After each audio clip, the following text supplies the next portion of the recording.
India market invest মাইন্ডসেটে আপনাদের স্বাগত। যারা চ্যানেল নতুন এসেছেন তাদেরকে বলবো প্লিজ চ্যানেলটাকে সাবস্ক্রাইব করবেন, একটা লাইক করবেন, বেল আইকনটা প্রেস করবেন, তার সাথে অল বাটনটাও প্রেস করবেন, তাহলে নোটিফিকেশনটা কিন্তু সঙ্গে সঙ্গে আপনাদের কাছে গিয়ে পৌঁছাবে। দেখুন, অলরেডি কিন্তু আমরা দুটো ভিডিও আপলোড করেছি যেখানে কিন্তু বাজেট, আজকের যে বাজেট সেই বাজেটে কী কী নিউজ পাওয়া যাচ্ছে, কোন কোন সেক্টরের জন্য ডিটেলসে আলোচনা করেছি। আপনারা যারা দেখেননি তারা কিন্তু দেখে নিতে পারেন। তার পাশাপাশি আরেকটা জিনিস বলবো যে আজকে আরেকটা কোম্পানি লম্বা রেসের ঘোড়া, আমি তাকে বলছি। তো কোম্পানিটার নাম হচ্ছে টাইটান। তো সেই কোম্পানি তার রেজাল্ট ডিক্লেয়ার করেছে, রেজাল্ট তো ফাটাফাটি হয়েছে। তার পাশাপাশি কোম্পানিটাও কিন্তু ভালো বিজনেস করে এবং ফান্ডামেন্টালি স্ট্রং কোম্পানি। তো আপনারা চাইলে কিন্তু দেখে নিতে পারেন, লং টার্ম ইনভেস্টমেন্টের জন্য কিন্তু বেস্ট কোম্পানি, আপনাকে আরামসে কিন্তু ওয়েলথ ক্রিয়েট করে দেবে। তো আমরা এখন যে ভিডিওটাতে কী আলোচনা করব, এখন ভিডিওটাতে হচ্ছে দুটো সেক্টর নিয়ে আলোচনা করব, যেই দুটো সেক্টরের এক্সপেকটেশন কিন্তু এই বাজেটের থেকে কিন্তু একটা হাই ছিল। অর্থাৎ মার্কেট এক্সপেক্ট করেছিল যে এই বাজেটে কিন্তু এই দুটো সেক্টরের জন্য কিন্তু অনেক ভালো ভালো নিউজ আসতে চলেছে। তো সেই দুটো সেক্টর নিয়ে আলোচনা করব, কি করা উচিত সেখানে বা কীরকম নিউজ এসছে, এবং তার পাশাপাশি আরও কিছু মার্কেট নিউজ দেখে নেব। চলুন যাওয়া যাক। দেখুন, কালকে ফেডের আউটকাম এসেছিল। তো ফেডের আউটকামটা একটু দেখে নিই আমরা। দেখুন, আনচেঞ্জ রেখেছে ফেড, কিন্তু রেটটাকে কিন্তু আনচেঞ্জ রেখেছে। এটা নিয়ে ফোর্থ টাইম হলো যে ফেড কিন্তু কোনো রেট হাইক করেনি। তো সেই জায়গায় দাঁড়িয়ে কিন্তু এটা বলা যায় যে রেট হাইক করেনি, যেটা আগের এফএমসির মিটিংয়ে কিন্তু বলেছিলেন যে 2024 কিন্তু ফোর্থ টাইম, মানে 4বার কিন্তু রেট কাট হতে পারে। তো সেই জায়গায় দাঁড়িয়ে রেট যেহেতু হাইক হচ্ছে না, তাহলে কিন্তু আমরা রেট কাটের স্বপ্ন দেখতে পারি। কারণ কি? কারণ ইনফ্লেশন কিন্তু ইউএসএ অনেকটাই কন্ট্রোলে চলে এসছে। তো এই ছিল মূলত ফেডের হচ্ছে আউটকাম শর্টলি। সেরকমই কিন্তু একটা ইঙ্গিত এবারও কিন্তু মিস্টার পাওয়েলের কাছ থেকে পাওয়া গেছে। আজকের দিনে যদি আমরা এফআইএসের ডাটা দেখি, তাহলে এফআইএসের ডেটা দেখলে দেখা যাবে, দেখুন 1 ফেব্রুয়ারি বাই করেছে কত? 19,287 করোড়, সেল করেছে হচ্ছে 21,167 করোড়। তো ওভারঅল দেখলে দেখা যাবে কিন্তু আজকের দিনে তারা সেল করেছে কত? 1,879 করোড়। তো ডিআইএসের ডেটা দেখলে দেখা যাবে, দেখুন ডিআইএস কী করেছে, 12,991 করোড় মতন কিন্তু বাই করেছে, সেল করেছে 12,118 করোড়। তো ওভারঅল দেখলে দেখা যাবে আজকে কিন্তু ডিআইএস নেট বাই করেছে কত? 872 করোড়। তো এই হচ্ছে এফআইএস ডিআইএসের ডাটা আজকের দিনের। দেখুন আরবিএনএল আজকের দিনে কীরকম 3%, 3.5% মতন কিন্তু পড়েছে। তো দেখুন, যে সময় বাজেট শুরু হয়েছে তার পরে কিন্তু আরবিএনএলও পড়া শুরু করেছে। দেখুন, আরকন ইন্টারন্যাশনাল যদি দেখি তাহলে দেখা যাবে, দেখুন এটাও কিন্তু আজকে প্রায় 3.69% মতন কিন্তু পড়েছে। সিমিলার ওয়েতে বাজেট ডিক্লেয়ার পরে কিন্তু বেশি পড়েছে, যখন থেকে বাজেট আর কি শুরু হয়েছে। আইআরএফসিকে দেখলেও দেখা যাবে কিন্তু 3.5%-এর কাছাকাছি কিন্তু কোম্পানিটা আজকে পড়েছে।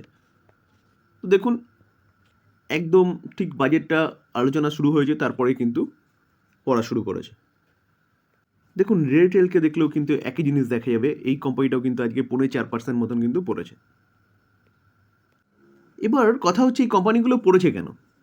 দেখুন, মার্কেট কিন্তু হাই এক্সপেকটেশন করেছিল যে রেলওয়ে সেক্টরের বা রেলওয়ে ইনফ্রাস্ট্রাকচার ডেভেলপমেন্টের জন্য কিন্তু ভালো একটা ক্যাপেক্স বলুন, ভালো একটা বাজেট আসতে চলেছে। তো মার্কেট কিন্তু সেটাই এক্সপেক্ট করেছিল। তো দেখুন, সেই জন্যে কিন্তু দেখতে পারবেন, দেখুন 5 দিনে কোম্পানিটা ঠিক আছে, 5 দিনে, 1 মাসে দেখলে দেখা যাবে, দেখুন 64% মতন কিন্তু আফসাইড মুভমেন্ট দেখিয়েছে। এতটা আফসাইড মুভমেন্টে দেখানোর পিছনে কারণটা কি? কারণ কিন্তু হাই এক্সপেকটেশন। তো সেই অনুযায়ী কিন্তু এই বাজেটে কিন্তু রেলওয়ে সেক্টরের জন্য তেমন কিছুই কিন্তু পাওয়া যায়নি।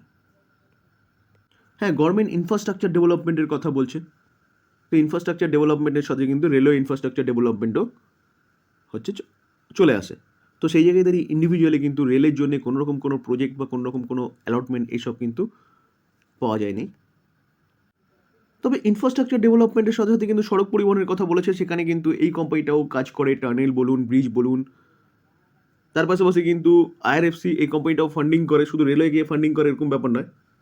তো শুধু রেলওয়ে সেক্টরের জন্য যেসব এক্সপেকটেশন ছিল, সেই এক্সপেকটেশন কিন্তু ফুলফিল হয়নি। মূলত এটাই কারণ হচ্ছে আজকের দিনে 3-4% কিন্তু পড়ার পিছনে।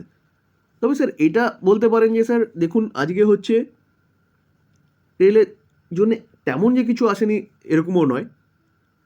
যদি তেমন কিছু না আসতো তাহলে কিন্তু কোম্পানিগুলো ওই 3% নয়, কোম্পানিগুলো কিন্তু লোয়ার সার্কিট মারতো। ঠিক আছে, দেখুন 3%, আরএফসিকে দেখলাম 3.5%, আরকন ইন্টারন্যাশনালকে দেখলাম ওইটাও প্রায় 3%, 3.5%-এর কাছাকাছি। তো যদি তেমন কিছু না আসতো তাহলে কিন্তু এই কোম্পানিগুলো লোয়ার সার্কিট মারতো। তো এবার এই জায়গায় দাঁড়িয়ে কী করবেন?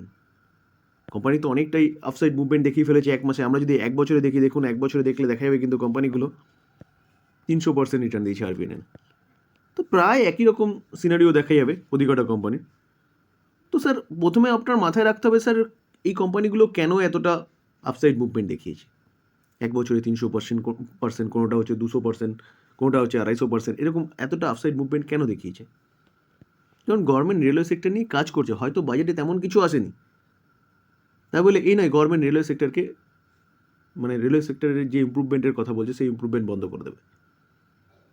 তো সেই জায়গায় দাঁড়িয়ে রেলের কাজ কিন্তু চলবে। আর তার পাশাপাশি এটা আপনি মাথায় রাখবেন স্যার যে এটা হচ্ছে ইন্টারিম বাজেট, ফুল ফেজের বাজেট কিন্তু হচ্ছে আসবে ইলেকশন কমপ্লিট হওয়ার পরে যে গভর্নমেন্ট আসবে সেই গভর্নমেন্ট। তো সেই জায়গায় দাঁড়িয়ে এখনও কিন্তু শেষ নয়, ট্রেলার আভি বাকি হ্যায়। আরেকটা জিনিসের কথা মাথায় রাখতে হবে স্যার যে সামনে লোকসভা ভোট। তো প্রতি কটা গভর্নমেন্ট এতদিন পর্যন্ত লোকসভা ভোটের আগে আগে কিন্তু এরকমই বাজেট প্রেজেন্ট করে যেখানে কিন্তু সাধারণ মানুষের হচ্ছে উপকারটা দেখানো হয়, কারণ ভোট তো সেখান থেকে আসবে না। তো সেই জায়গায় দাঁড়িয়ে হতাশ হওয়ার কিছু নেই। রেলওয়ে সেক্টরের কোম্পানিগুলো আপনাকে দেখতে হবে স্যার কোম্পানি ঠিকঠাক আছে নাকি। যদি কোম্পানি ঠিকঠাক থাকে তাহলে কিন্তু আরামসে অর্ডার পাবে, কোম্পানি আরামসে কিন্তু গ্রো হবে, তার সাথে কিন্তু আপনাকেও গ্রো করে দেবে। ঠিক আছে, তো সেই জায়গায় দাঁড়িয়ে বাজেটে তেমন কিছু আসেনি আমি স্টেক সেল করে দেবো। হ্যাঁ, হয়তো এখান থেকে কোম্পানিটা কিছুটা প্রফিট বুকিং করতেই পারে, কারণ মার্কেট ভালো এক্সপেকটেশন নিয়েছিল যে রেলের জন্য ভালো কিছু আসতে পারে। তো যারা শর্ট টার্ম ট্রেডার বলুন, তো সেই জায়গায় যদি লং টার্ম যারা ইনভেস্টর তারা কিন্তু আরামসে কোম্পানিটা হোল্ড করতে পারেন, এবং এখান থেকে যদি আরও কিছুটা কারেকশন হয় 25-30%, তাহলে বায়ার অপরচুনিটি খুঁজতে হবে। কারণ গভর্নমেন্ট কিন্তু ইনফ্রাস্ট্রাকচার ডেভেলপমেন্টের কাজ করছে, তো ইনফ্রাস্ট্রাকচারের মধ্যে কিন্তু পরে হচ্ছে রেলও। কারণ আমাদের দেশের পরিবহন ব্যবস্থার প্রাণকেন্দ্র যদি বলেন তাহলে কিন্তু রেল। ঠিক আছে, সহজে কম পয়সায় এবং খুব তাড়াতাড়ি পরিবহন সিস্টেম।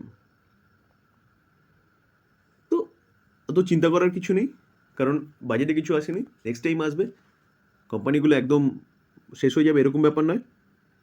যারা হোল্ড করছেন তারা হোল্ড করতে পারেন, যারা নতুন বাই করার চিন্তাভাবনা করছেন আমি বলবো যে কিছুটা কারেকশন হোক তারপরে বাই করার চিন্তাভাবনা করতে পারেন। চলুন নেক্সট সেক্টর নিয়ে আলোচনা করি। দেখুন নেক্সট যে সেক্টর নিয়ে আলোচনা করবো সেই সেক্টরের নাম হচ্ছে রিনিউয়েবল এনার্জি। তো রেলওয়ে সেক্টরের মতন খারাপ অবস্থা কিন্তু রিনিউয়েবল সেক্টরের হয়নি, কারণ রিনিউয়েবল সেক্টরের জন্য কিছু না কিছু কিন্তু এসছে।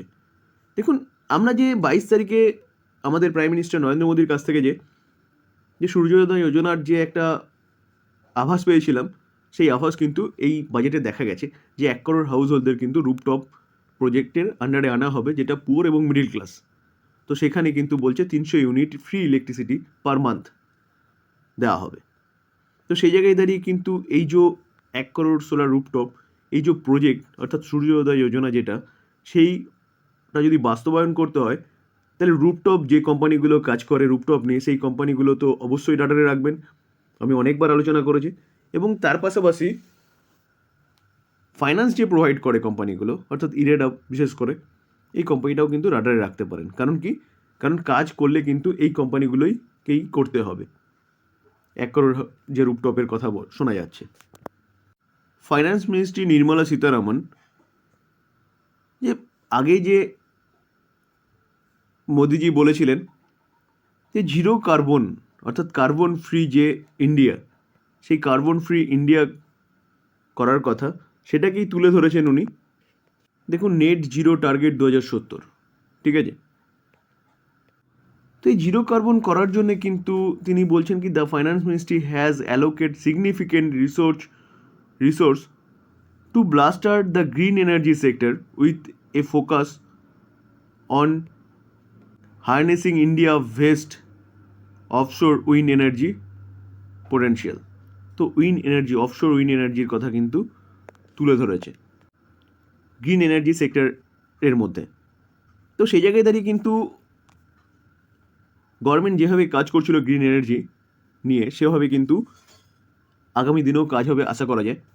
কারণ কি, গভর্নমেন্ট নিজে লক্ষ্যমাত্রা রেখেছে 2050-এর মধ্যে কিন্তু 50% হচ্ছে গ্রিন এনার্জি থেকে পাওয়ার জেনারেশনের কাজ হবে, এবং 2070-এর মধ্যে কিন্তু টোটাল হচ্ছে 100% এবং জিরো কার্বন ফ্রি ইন্ডিয়ার কথা বলছে। তো সেই লক্ষ্যমাত্রায় পৌঁছতে গেলে কিন্তু স্যার প্রতি কটা কোম্পানিকে কাজ করতে হবে, তার সাথে সাথে গভর্নমেন্টকেও কিন্তু বুস্ট আপ করতে হবে কোম্পানিগুলোকে।